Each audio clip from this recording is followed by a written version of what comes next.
سلام طعنا عابلنا زي خبركم تقاتلتنا ساعات زبلنا يوم حابريتات حيزنا لكم مسئنا لنا فلما قنق قندرستاتهم ኣብ ልዕሊ ትግራይ ኩናት ተሓሲቡ ከም ዘሎን ንዕኡን ምትራፍ ይፅዕር ከም ዘሎን ጌታቸው ረዳ ሓቢሮም ኣብ ትግራይ ትማሊ ንብዙሓት ዘደንገፀ ክስተት ተሰሚዖም ኣደታት ትግራይ ዝዕፍን ጉጅለ ኣብ ትግራይ ከም ዘሎ ተገሊጾም መረበትና ልቐቂሉ ንኣብይ ነጊሮየ ክብል ኣቶ ጌታቸው ረዳ ሓቢሮም ዝብሉን ካልኦትን ኣለውና ሕዚ ድማ ናብ ዝርዝሮም ኣብ ልዕሊ ትግራይ ኩናት ተሓሲቡ ከም ዘሎን ንዕኡን ምትራፍ ይፅዕር ከም ዘሎን ጌታቸው ረዳ ሓቢሮም ነበር ፕሬዝዳንት ትግራይን ኣመራርሓ ህወሓትን ዝኾነ ኣቶ ጌታቸው ረዳ ሎሚ ሓዱሽ ዛዕባ ትግራይ ዝምልከት ከም ዘቃልሐ ተገሊጾም ከም ዝፍለጥ ኣቶ ጌታቸው ረዳ ኣብዚ ሕጂ ሰዓት ኣመኻሪ ኣብይ ኣሕመድ ኮይኑ ኣብ ኣዲስ ኣበባ ከም ዝርከብ ዝፍለጥ እዮም ብርክት ዝበሉ ንጌታቸው ረዳ ዝተኣማመኑ መናእሰይ ትግራይ ድማ በቲ ሓዱሽ ስልጣን ጌታቸው ረዳ ከም ዝተቆጥዑን ኣብ ልዕሊኡ ዘለዎም እምነት ከም ዝተሸርሸረን ከቃልሑ ጸኒሖም እዮም ይኹን እምበር ሎሚ ካልእ ሓዱሽ ሓበሬታ ካብ ጌታቸው ረዳ ተሰሚዑሎም እዚ ሓዱሽ ሓበሬታ ድማ ኣብ ስካይላይት ሆቴል ምስ ፍሉጣት ፖለቲከኛታት ተጋሩን መራሕቲ ተቃውምቲ ውድባት ትግራይ ዝተገበረ ምይይጥ ከም ዝኾነ ተገሊጾም ኣብቲ ዝነበረ ኣኼባ ድማ ኣብ ልዕሊ ትግራይ ሎሚ እውን ሓደጋ ከም ዘሎ ጌታቸው ረዳ ሓቢሮም ኣቶ ጌታቸው ረዳ እዚ እንትገልጽ ህዝቢ ትግራይ ናብ ካልእ ውግእ ከይኣቱ ይፅዕር ኣለኹም ፌደራል መንግስቲ ይኹን ህወሓት ኣብ ትግራይ ውግእ ይኸፍቱ ይንቀሳቀሳለሁ ክብል ገሊጽሎም ኣሎም ብፍላይ ፌደራል መንግስቲ ኣብ ልዕሊ ትግራይ ውግእ ንምኽፋት ምድላው ከም ዘለዎን ነዚ ንምክልኻል ድማ ሓድሽ ምንቅስቃስ ይገብር ከም ዘሎን ዘአንፍት ዘረባ ዝተዛረበ ኣቶ ጌታቸው ረዳ ይኹን እምበር እዚ ኣብ ልዕሊ ተጋሩ ክካየድ ዝተፈላለዩ ጻዕርታት ይገብር ከም ዘሎ ገሊጽሎም ኣብ ትግራይ ዘሎ ውድብ ህወሓት ይኹን ግዚያዊ ምሕዳር ትግራይ እውን ምስ ኤርትራ ዝጀመረ ጽምዶ ብምግዳፍ ስጋት ፌደራል መንግስቲ ከይኸውንን ኣብ ልዕሊ ተጋሩ ዝመጽእ ሓደጋ ክቕንሱን ንምግባር ክሰርሕ ከም ዝግበኦ ገሊጹ ዘሎም እዚ ማለት ግን ፌደራል መንግስቲ ምዕራብ ትግራይ ይኹን ካልእ ኣካላት ውዕል ሰላም ፕሪቶሪያ ከያተግበረ ደው ክብል ኣለዎ ማለት ዘይኮነስ ፌደራል መንግስቲ እውን ዝግበኦ ስራሕ ሰሪሕ እዩ ሰላም ትግራይ ከረጋግጽ ዝኽእል ክብል ግደ ፌደራል መንግስቲ እውን ተዛሪበ እዚ ማለት ድማ ፌደራል መንግስቲ ቅድመ ኣጀንዳ ቀይሕ ባሕሪም ኣጀንዳ ወልቃይት ንትግራይ ከም ዝቐርቦ ተረዲኡ ምዕራብ ትግራይ ናብ ሰብ ወናሃቱ ተጋሩ ክምለስ ክገብር ይግባእ ክብል ተዛሪቡሎም እዘብ ዝኾነሉ ድማ ህዝቢ ትግራይ እውን ጽምዶ ምስ ሻዕብያ ገዲፉ ጽምዶ ምስ ፌደራል መንግስቲ ክገብር ብምባል ቀጻሊ ዝገብሮ ምንቅስቃስ ኣንፊትዮም ህወሓት ወደቅ ኤርትራ ኣብ ዝተገንጸለትሉ ግዜ በር ባሕሪ ዘይምሕታቱ ሓደ ዓብይ ስሕተት ነይሩ ዝበለ ኮይኖም ንሱ ከይኣክል ስርዓት ሻዕብያ ኣብ 1990 ዓመተ ምህረት ብትዕቢት ምስ ወረረ ሞበት ዝመረጾ ኩናት ምስ ተሰዓረም ወደቅ ብሃንደፍደፍ ጥቕሚ ዘይብሉ ውዕለ ኣልጀርስ ፈሪሙ ናብ ዝሕከይዱ ካልኣይን ኣዝዩ ዝዓበየን ስሕተት ፈጺሙ ይብል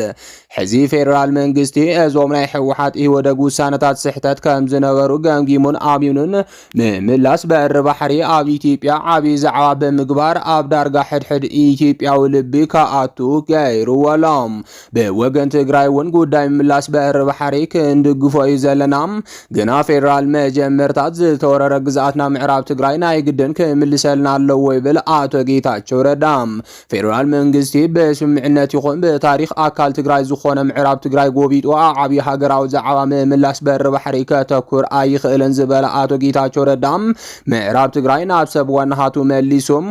ኣብቲ ዓብይ ሃገራዊ ኣጀንዳ ምምላስ በር ባሕሪ ምስ ትግራይ ተረዳዲኡ ክሰርሕ ኣለዎም ዋላ ህወሓትን ግዚያዊ ምሕዳር ትግራይን ኣብዚ ዛዕባ ንጹርን ግልጽን መርገጺ ወሲዶም ስርዓት ብልጽግና ክዛተዩለዎም ይብል ንሕና ምስ ፌደራል ንሰርሕ ዘለና እውን ኣብዚ ጉዳይ ነተኩር ኣለና ኢና ድማ ኢሎም ብተወሳኺ እውን ብርክት ዝበሉ ካብቶም ተኣከብቲ ተጋሩ ከም በዓል ጌታቸው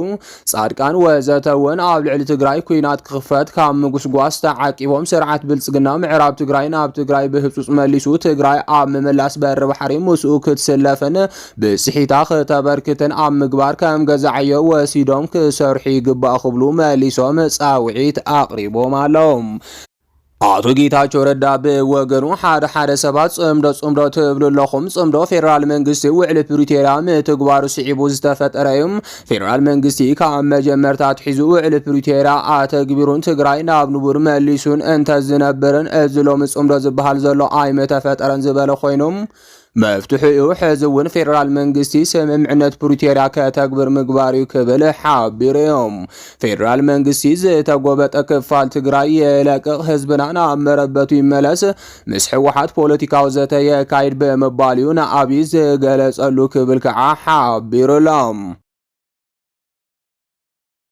ኣብ ትግራይ ትማሊን ብዙሓት ዘደንገጸ ክስተት ተሰሚዖም ከም ዝፍለጥ ዝሓለፈ ኩናት ትግራይ ኣብ ልዕሊ ተጋሩ ብርክት ዝበለ ክፍኣትን ግፍዕታትን ብምፍጻም ኣብ 21 ክፍለ ዘመን ትግራይ ምናልባት እውን ካብ ልዕሊ ፍልስጤማውያን ንላዕሊ ግፍዒ ዝተፈጸመላ ዓዲ ክትከውን ከም ትኽእል መጽናዕትታት ከመላኽቱ ጸኒሖም እዮም። ይኹን እምበር እዚ ግፍዒ ዝተፈጸመሉ ትግራዋይ ኣብዚ ሕጂ ሰዓት ነዚ ግፍዒ ዝሓለፈ ብዘይመስል መልክዑም ገሊኡ ምስ ሻዕብያ ገሊኡ ምስ ብልጽግና ክጽመድን ጨፍጨፍቱ ከኸበረን የረአያሎም ንጆኖሳይድ ህዝቢ ትግራይ ዘራኽስን ዘጥፍእን ውሳነታት ብምግባር ድማ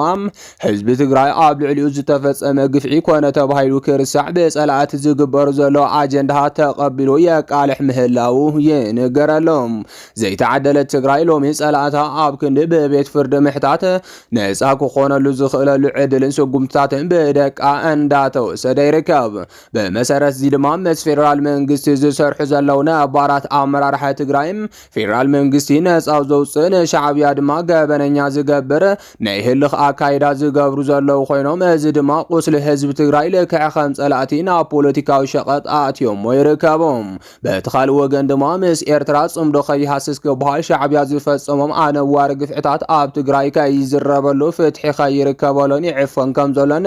ምንጭታት ካብ ትግራይ የቃልሑሎም ብኽልቲኦም ጸላእቲ ካብ ጫፍ ናብ ጫፍ ትግራይ ሓዘን ኣብ ሕድሕድ ገዛ ትግራዋይ ከኣቱ ዝተገበረ ኮይኖም ሎሚ ግን ብህልውናን ዕሽነትን ተጋሩ ነዚ ገበን ዝፈጸሙ ኣካላት ኣብ ክንድና ኢዶም ዝወሃቡ ትግራይ ዳግም ተሓታቲት ይገብሩሎም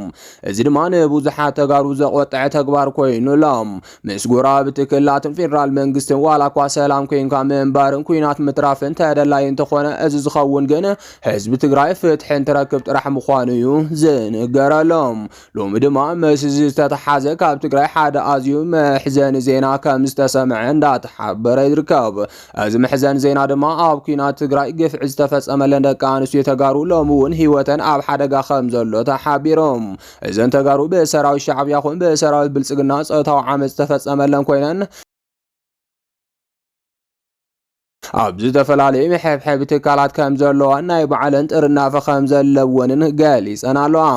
ሎሚ ግን ህይወተን ይሰግኣ ከም ዘለዋ ዝገልጻ ዘለዋ ኮይነን ናይዚ ምክንያት ድማ ንብዙሓት ኣሰንቢሉ ይርከብ ምስ ትግራይ ጽምዶ ፈጢሮም ናብ ትግራይ ንምእታው ዕድል ዝረኸቡ ድሕነት ሻዕብያ ነዘን ደቂ ኣንስትዮ ናይ ምዕፋን ኣንፈት ከም ዘለወን ኣድራሽአን ከጥፍአን ከም ዝሓስብን እዩ ብስግኣት ገሊፀን ዘለዋ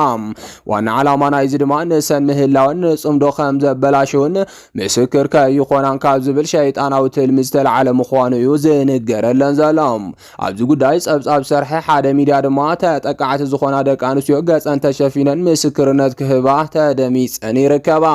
ብተወሳኺ እውን ከምዚ ዓይነት ግፍዒ ዝበፅሐን ደቂ ኣንስትዮ ትሕግዝ ትካል ገባሪ ሰናይ ሕውየት ትመርሕ ዘላ መሰረት ሓድሽ ዝቃወም ሰላማዊ ሰልፊ ኣብ ትግራይ ምክያዱ ስዒቦም እተን ደቂ ኣንስትዮ ንህይወተን ሰጊአን ይርከባ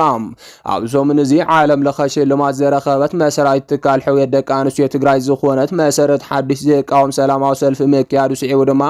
ንብዙሓት ተጋሩ ኣቆጢዑ ይርከብ ፍርሒ እተን ጥቃዓት ዝበፅሐን ደቂ ኣንስትዮ እውን ምክንያታዊ እዩ ብክበሃል ዝከኣል ኣዝዩ ሓደገኛ ስጉምቲ ምዃኑ ይንገረሎም ጾታዊ ጥቃዓት ዝበፅሐን ተጋሩ ተቐቢላ ተሕብሕብ ትካል መሰረታት መሰረት ሓድሽ ደቂ ኣንስትዮ ወዲብካ ክቃወም ምግባር ንጸላእቲ ንምሕጓዝ ዝተፈጠረ ኣዝዩ መሰንበዲ ስጉምቲ እዩ ክብሉ ድማ ብዙሓት ተጋሩ እንዳገለጹ ይርከቦም በመሰረት እዚ ድማ ብዙሓት ተጋሩ ነዚ ጉዳይ እንዳተቃወሙ ይርከቦም ትካላውን ሕጋውን ኣሰራርሓ ከይጥጥዕ ከም ሕንጉጓይ ዘፍርሖ ውድብን ማሕበራት መንግስትን ኣብ ክንዲ ሕጊ ጥሒሶም ዝበሎም ዜጋታት ኮኑ ትካላት ናብ ሕጊ ዘቕርቦም ነቲ ዜጋታት መንግስታት መሰሎም ከኽብረሎምን ክሰምዕዎምን ዝኽተልዎ ሰላማዊ ሰልፊ ዝበሃል ሜላ ቃልሲ ንዕኦም መንጢሉ ንዓርሱ ግን ክጥቀመሉ ይርአሎም ቤት ዕዮ መንግስቲ ኮይኑ ናብ መንዩ ሕዚ ብሰላማዊ ሰልፊ ዝጠርዕ ዘሎ ዝበሉ እዞም ግድሳት ተጋሮም ነውሪ ዘይፈልጡ ኮይኖም እምበር መንግስታዊ ዝኾነ ቤት ዕዮ ቢሮ ደቂ ኣንስትዮ ክስ መስሪት እዩ ሕጊ ከኽብር ዝነበሮ ወይ ድማ ካልኦት ደቂ ኣንስትዮን ሲቪል ማሕበራትን መንግስቲ ዘየፈጸሞ ነገር እንተሃልዩ ብሰልፊ ክሓታ ከለዋ ምስማዕ መፍትሒ ምቕራብ እዩ ነይሩ ስርሑ ይብሎም። እዚኣቶም ግን ነውሪ ዝበሃል ኣይፈልጡን እሞ ሕጊ ኣብ ክንዲ ምኽባር ሰላማዊ ሰልፊ ወፂኦም ንፅረት በዘይብሉ አጀንዳን በመታለል መንገድን አደታት ኣብ መንገዲ ዓሰስ ከብልወን ይውዕልለው ይብሎም። ሕዌት ዝበሃል ትካል እንታይ ገይሩ ዝብል በቤት ፍርዲ እቲ ሓቂ ተረጋጊጹ ክሳብ ዘይቀረበም ክስን ጥርጣረ ምዃኑ እዩ ዝፍለጥ። ከም ፖለቲካዊ አጀንዳ ወይ ብሄራዊ ፖሊሲ ርእይቶ ክወሃበሉን ፕሮፓጋንዳ ክስራሓሉን ዝግባእ ኣይኮነን ይብሎም። የጻረ ሕጋዊ ኸይዲ ተኸቲልካ ፍርዲ ይሃሉ ድሕሪ እውን ብሕጊ መሰረት ምምሕዳራዊ ስጉምታት ይወሰዱ ይክበሃል ዝኽእል ነይሩ ዝበሉ ኣብዚ ጉዳይ ሓሳቦም ዝሃቡ ተጋሮም ንሓደ ሰብ ብስርቂ ትኸሶ እንተኮይንካ ሕጋዊ መንገዲ ኢኻ ትኽተል እምበር ሓዱሽ ዝፈላለ ሓሳብ ኮይኑ ብሰላማዊ ሰልፊ ኣፈላላይት ከተስምዕ ትውዕለሉ ጉዳይ ኣይነበረን ክብሉ ድማ ይገልጾም። ዝኸበርኩም ተኸታተልትና ነሰዓት ዝበልናዮም ሓበሬታታት ነዚኦም ይመስሉ ነይሮም። ንምክትታልኩም ካብ ልብና መስገን